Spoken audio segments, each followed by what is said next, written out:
Excella Education Study in USA assured scholarship. Contact 9881 96666.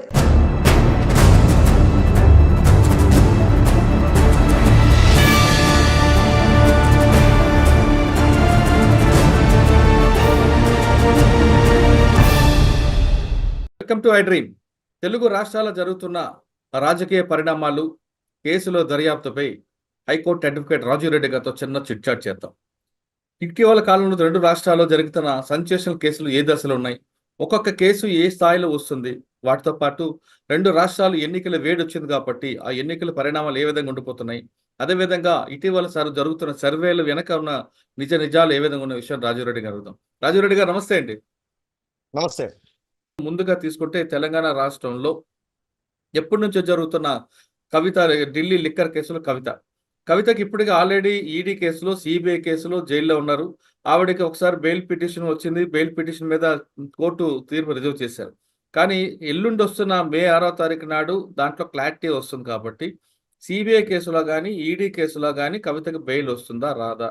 గతంలో వేసిన దీంట్లో తీసుకుంటే ఈమె చాలా పవర్ఫుల్ మనిషి కాబట్టి ఈమె బెయిల్ ఇస్తే సాక్ష్యాలు తారుమారు అవుతాయంటూ ఈడీ అధికారులు చెప్పారు.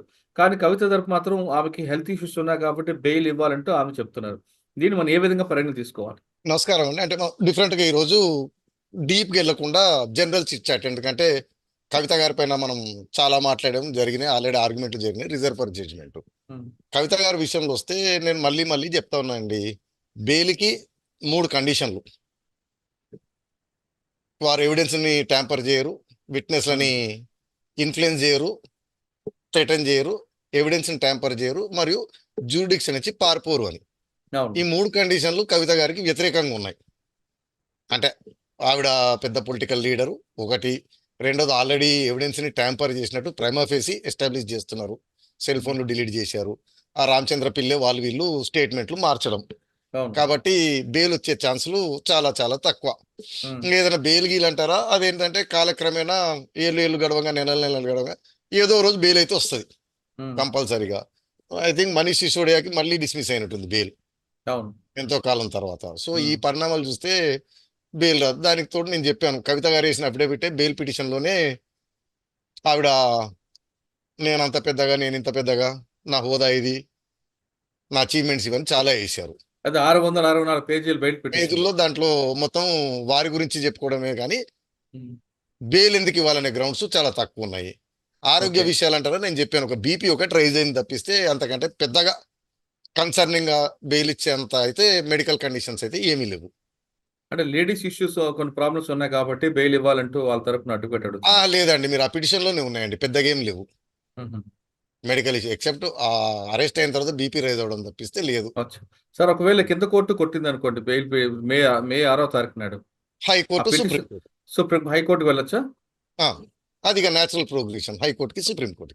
అంటే హైకోర్టులో ఒకవేళ మళ్ళీ ఆర్గ్యుమెంట్స్ వస్తాయంటే అప్పుడు కౌంటర్ వేయాల్సి వస్తుందా సిబిఐ కానీ ఈడీ కానీ?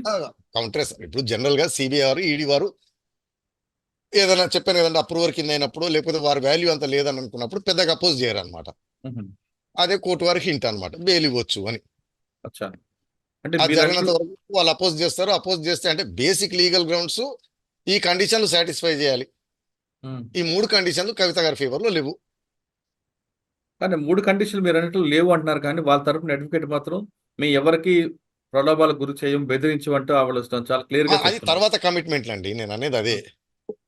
ఇప్పుడు మీరు కోర్టు వారికి చెప్తారు అంటే ఫస్ట్ ఆఫ్ ఆల్ ఆ పిటిషన్ లో లేదండి, బెయిల్ పిటిషన్ లో వారు వేసిన దాంట్లో దీని గురించి క్లారిఫైడ్ గా వారు ఏమంటారు ఇంపార్టెంట్ గా రాయలేదు. మేము మామూలుగా ఏ జూనియర్ అడ్వకేట్ చేసినా కానీ పిటిషన్లు ఎక్కువ భాగం ఇదే చేస్తారు. కోర్టు వారు ఏ కండిషన్లు ఇంపోజ్ చేసినా ఉంటాము, మాకు బెయిల్ వస్తే మేము ఎవిడెన్స్ని ఇది చేయము, విట్నెస్లని ఇన్ఫ్లుయెన్స్ చేయము, పారిపోము అని చెప్తాము. కవిత దాంట్లో లేదు. రెండోది ఏంటంటే ప్రతి ముద్దాయి బెయిల్ పిటిషన్లో ఇదే చెప్తాడు, మేము ఎవిడెన్స్ని ట్యాంపర్ చేయము, మేము విట్నెస్లను ఇన్ఫ్లుయెన్స్ చేయము, థ్రెటన్ చేయము, పారిపోమని చెప్తారు. మరి కోర్టు వారు నమ్మాలి కదా, నమ్మడానికి కొన్ని యాంటీసీడెంట్స్ అంటారు అనమాట, కొన్ని పరిణామాలను గమనిస్తుంది కోర్టు. కవిత గారి విషయంలో వచ్చేటప్పటికి ఆల్రెడీ సిబిఐ ఈడీలు చెప్తున్నారు, ఆవిడ కేసు స్టార్ట్ అయిన తర్వాత సెల్ ఫోన్లను డిలీట్ చేశారు డేటాని. అవును. రామచంద్ర పిల్లే గారు స్టేట్మెంట్లు మార్చుకున్నారు ఈవిడ మీద ఇన్వెస్టిగేషన్ మొదలైనప్పుడు, లేదా ఈవిడ గారికి నోటీస్ ఇచ్చి రాన్నప్పుడు.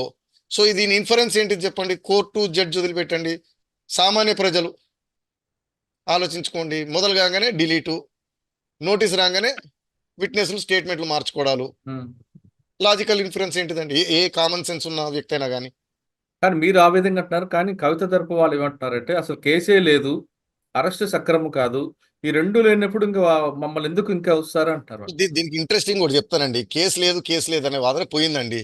ఉమ్, అది నిలబడే కేసా, నిలబడని కేసా తర్వాత వాదన. కేసు అయితే ఉంది, ఎఫ్ఐఆర్లు ఉన్నాయి, ఈడీ కేసు, ఈసీఐఆర్ ఉంది. సో నెంబర్ 1 కేసు ఉంది.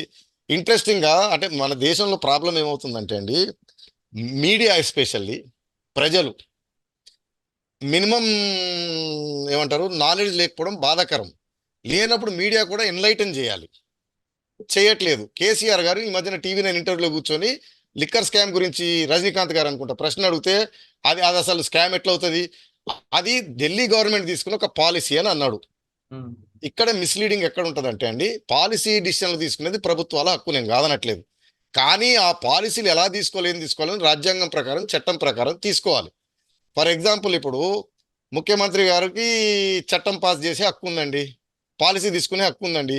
నేనేదో వ్యతిరేకంగా మాట్లాడానని చెప్పి ఆయన అసెంబ్లీలో పెట్టి ఒక చట్టం, రాజీవ్ రెడ్డిని ఆస్తులు సీజ్ చేసుకుని లోపలేసే చట్టం అంటే మొత్తం ఎమ్మెల్యేలు ఓటేస్తారు. ఆ చట్టం అయిపోతే నన్ను లోపలేస్తారండి? కుదరదు కదా. సో పాలసీలు, చట్టాలు రూల్స్కి లోబడి, చట్టానికి లోబడి, రాజ్యాంగానికి లోపల. ఇప్పుడు నా కొడుకున్నాడండి, సర్వ హక్కులు నా కొడుకు నా పైనే కదా, ఉమ్, ఆచారం ప్రకారం అందుకని చెప్పి వాడిని దబా దిబా వాయించి నెత్తినోరు బగలగొట్టాను అనుకోండి, తీసుకెళ్లి జైలు వేస్తారు కదా. అవును. అంటే మన ప్రజలు నాకు కమెంట్లు పెడతారు, కొడుకుని కొట్టడానికి పాలసీ డిసిషన్కి లింక్. నేను ఎగ్జాంపుల్ కింద చెప్తున్నా. అంటే ప్రభుత్వానికి విచక్షణాధికారాలు ఉంటాయి పాలసీ డిసిషన్లు తీసుకోవడానికి, చట్టాలను అమలు చేయడానికి. కానీ ఆ విచక్షణాధికారాలు చట్టానికి లోబడి, రాజ్యాంగానికి లోబడి చేయాలి, నెంబర్ 1. నెంబర్ 2, చట్టానికి, రాజ్యాంగానికి లోబడి చేసిన చట్టంను కూడా దాన్ని మిస్యూజ్ చేయకూడదు. ఇప్పుడు మీకు skill development case best example అండి. క్యాబినెట్ రిజల్యూషన్ ద్వారా స్కిల్ డెవలప్మెంట్ పెట్టారు అనుకున్నాం కాసేపటికి. ఉమ్, బడ్జెట్ రిలీజ్ చేశారు. రిలీజ్ చేసిన బడ్జెట్ పని చేయని, సప్లై చేయని కంపెనీలకు ఇచ్చారు అనుకోండి. అవును. నేను అనేది ఇది తెలుగుదేశం వారు కూడా, తెలుగుదేశం మీడియా కూడా ఇదే పాలసీ డిసిషన్, క్యాబినెట్ డిసిషన్ అని తిప్పుతా ఉన్నారు. ఈవెన్ జగన్మోహన్ రెడ్డి గారి కేసుల్లో కూడా స్ట్రేంజ్ గా క్యాబినెట్ నిర్ణయాల ప్రకారం జీవోలు వచ్చినాయి. ఈ జీవోల ప్రకారం ఎవరెవరైతే భూములు అలాట్ చేశారో, ఎవరెవరికైతే ఫేవర్లు చేశారో, అంటే ఫేవర్లు అయినాయో, వారు జగన్ గారి కంపెనీలో డబ్బులు పెట్టారు అనేది. మరి ఇప్పుడు కేసీఆర్ గారి వాదన, చంద్రబాబు నాయుడు గారి వాదన తీసుకుంటే జగన్ గారి కేసులు హయ్యర్ లెవెల్లో ఉన్నాయి. క్యాబినెట్ నిర్ణయం జీవో ప్రకారమే ఇచ్చారు, అవును. జీవో వైలేషన్ లేవు. కానీ ఆ జీవోల ద్వారా అలాట్ అయినప్పుడు ఆ టైంలో ఉమ్, లాజికల్ ఇన్ఫరెన్స్, ఆ టైంలో జగన్ గారి కంపెనీలకు డబ్బులు వచ్చాయి కాబట్టి అవకతవకలు జరిగాయి అనేది. చంద్రబాబు గారి విషయంలోకి వస్తే క్యాబినెట్ అప్రూవల్ లేకుండా స్కిల్ డెవలప్మెంట్ కార్పొరేషన్ పెట్టడం, ఏ కార్పొరేషన్ పెట్టాలో క్యాబినెట్ అప్రూవల్ ఉండాలండి, పెట్టడం. 2, ఆ స్కిల్ డెవలప్మెంట్ డిపార్ట్మెంట్ని చంద్రబాబు నాయుడు గారు ఆయన పోర్ట్ఫోలియోలో పెట్టుకోవడం, ఎవరికి ఇవ్వకపోవడం. తర్వాత ఆ స్కిల్ డెవలప్మెంట్ కార్పొరేషన్కి ఒక ఎండీని, చైర్మన్ ఎవరు ఆయన గంటా సుబ్బారావు ఎవరు ఆయన అపాయింట్ చేయటము, ఆయనే 3 పాత్రలు పోషించడము, secretary to department, MD to corporation, ex officio secretary to Chandrababu Naidu గారు. అర్థమైందా అండి? అవును. దాంట్లోంచి ఆ డబ్బులు దారి మళ్లించారు అనేది. ఉమ్, సో ఇక్కడ కరప్షన్ యాక్ట్ అప్లై అయ్యేది సుబ్బారావు గారికి, కాన్స్పిరసీ, కుట్ర పన్నాడు అప్లై అయ్యేది చంద్రబాబు నాయుడు గారికి. 120B. సో కేసీఆర్ గారు చెప్పినట్టు అది పాలసీ డిసిషన్ అండి. దాని స్కామ్ ఎట్లా అంటారంటే, ఇప్పుడు పాలసీ డిసిషన్ తీసుకొని హైదరాబాద్ అసెంబ్లీ, అర్థమైందండి మీకు, హైటెక్ సిటీలు ఇవన్నీ రాజిరెడ్డి గారికి, మురళి గారికి, రేవంత్ రెడ్డి గారికి ప్రేమ ఎక్కువ రాసి ఇచ్చేసారు అనుకోండి, పాలసీ డిసిషన్. కాబట్టి కేసు లేదు, స్కామ్ జరగలేదు అనేది ఇప్పుడు వాదన కాదు. ఓకే. ప్రైమా ఫేసి ఒక పాలసీ డిసిషన్ తీసుకున్నారు, ఆ పాలసీలో అవకతవకలు జరిగినాయి. దాని ద్వారా ఒక్కోసారి స్ట్రైట్ పాలసీ అండి, అవకతవకలు జరగవు. ఒక కాంట్రాక్ట్ ఇవ్వాలని అనుకుంటారు, contract terms conditions, tender conditions అన్ని బ్రహ్మాండంగా ఉంటాయి. దానికి మీరు క్వాలిఫై కూడా అవుతారు. మురళి గారు, రాజీవ్ గారు టెండర్ వేశారు, మురళి గారే క్వాలిఫై అవుతున్నారు. ఆ క్వాలిఫై అయిన దాన్ని కూడా అతను లంచం తీసుకొని కాంట్రాక్ట్ ఇచ్చాడు అనుకోండి, నేరమేగా, అవును, నేరమే కదా. నేరమే కదా. అవును. కాబట్టి అంటే కేసీఆర్ గారు అలా చెప్పడం, ఆ పార్టీకి సంబంధించిన వారు, ఆ వర్గానికి సంబంధించిన వారు అదంతా నిజం అనుకోవటము, రజనీకాంత్ గారు దాన్ని ఫాలోఅప్ క్వశ్చన్ అడగకపోవడము, అయ్యా అది పాలసీ డిసిషన్ ఎవరు తప్పట్టట్లేదు, ఢిల్లీలో జరిగింది పాలసీ డిసిషన్ చట్టానికి లోబడి లేదు, అవకతవకలు జరిగాయి రూల్స్ విరుద్ధంగా, ఆ విరుద్ధంగా జరిగిన పాలసీ డిసిషన్ ద్వారా లంచాలు వచ్చాయి, దానివల్ల ప్రభుత్వ ఖజానాకి నష్టం జరిగింది. ఇది కేసు. సార్ సాధారణంగా ముఖ్యమంత్రికి కొన్ని విచక్షణ అధికారులు ఉంటాయి కాబట్టి అవునండి, నేను అనేది విచక్షణాధికారాలు అంటే మనకి ఇంగ్లీష్లో చెప్పాలంటే పదే పదే లాలో ఏం చెప్తారంటే discretionary powers should be exercised lawfully reasonably అంటారు అనమాట. ఇప్పుడు జిల్లా జడ్జి గారికి ఉరిశిక్ష చేసే హక్కు ఉంటుందండి, అది వారి విచక్షణాధికారం, ఎవరిని లోపలేయాలి ఎవరు బయటికి వేయాలనేది. మురళి గారిని రాజీవ్ గారిని 2 కేసుల్లో తీసుకెళ్లారు. జిల్లా జడ్జి గారు నేను చిన్నప్పుడు క్లాస్మేట్లు ఉన్నప్పుడు ఇద్దరం ఒక అమ్మాయికి లైన్ వేసాము, ఆ అమ్మాయి నాకు పడింది, జిల్లా జడ్జి గారికి పడలేదు. అర్థమైందండి? ఆ కోపంతో కేసు ప్రూవ్డ్, ఉరిశిక్ష అని దొబ్బాడు అనుకోండి, జిల్లా జడ్జిని లోపలేస్తారు.